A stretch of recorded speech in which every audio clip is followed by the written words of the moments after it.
सभी अच्छे होंगे। आइए, पटना जो पश्चिम बंगाल की कंपनी के बारे में हम सभी पढ़े थे, अर्थात उस पश्चिम बंगाल की कंपनी नहीं पढ़ा रहे थे।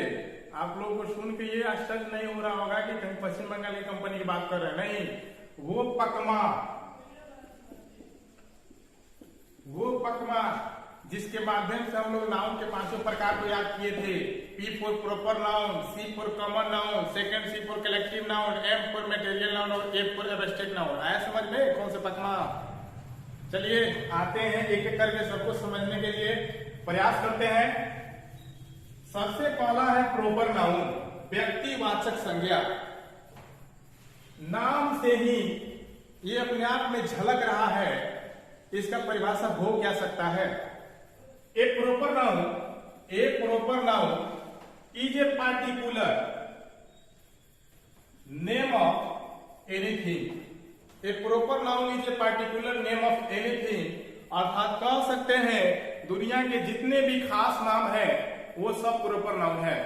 दुनिया के जितने भी खास नाउन है वो सब अपने आप में प्रॉपर नाउन है। जैसे राम, पटना, दिल्ली, इंडिया, महात्मा गांधी, नरेंद्र मोदी, नीतीश कुमार, प्रदीप कुमार, आप अपने आप में प्रॉपर नाउन है। इसके बाद प्रॉपर नाउन के कुछ नोट हैं, जानने योग्य बातें, जिसके सहायता से प्रॉपर नाउन को हम लोग सही रूप में एक सेंटेंस में लिख सकते हैं।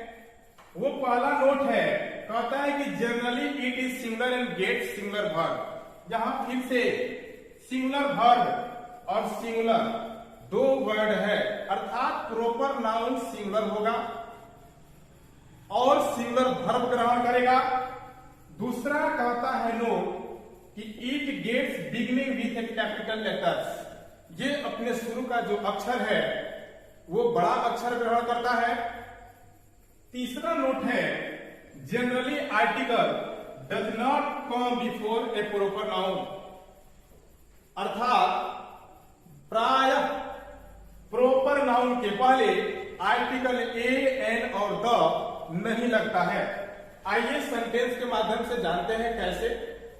तो हमारा सेंटेंस है, पहला एक सेंटेंस हम लिखते हैं, India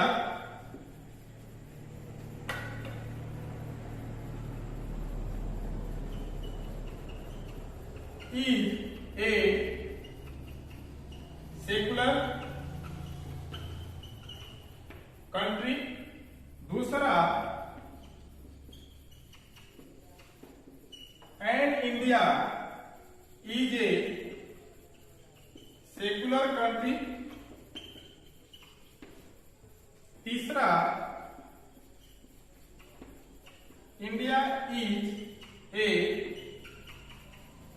secular country.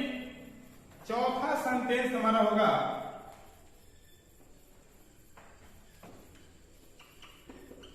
India are ए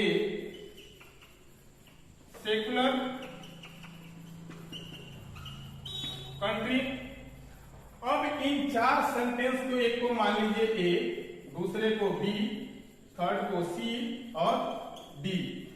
इन चारों में हम जानेंगे कि कौन सा सेंटेंस हमारा प्रॉपर नाउन के अकॉर्डिंग सही है, बाकी कौन तीन सेंटेंस इसमें जो है वो प्रॉपर नाउन के रूल रेगुलेशन को फॉलो नहीं करते हैं, जिसके चलते हुए गलत माने जाएंगे।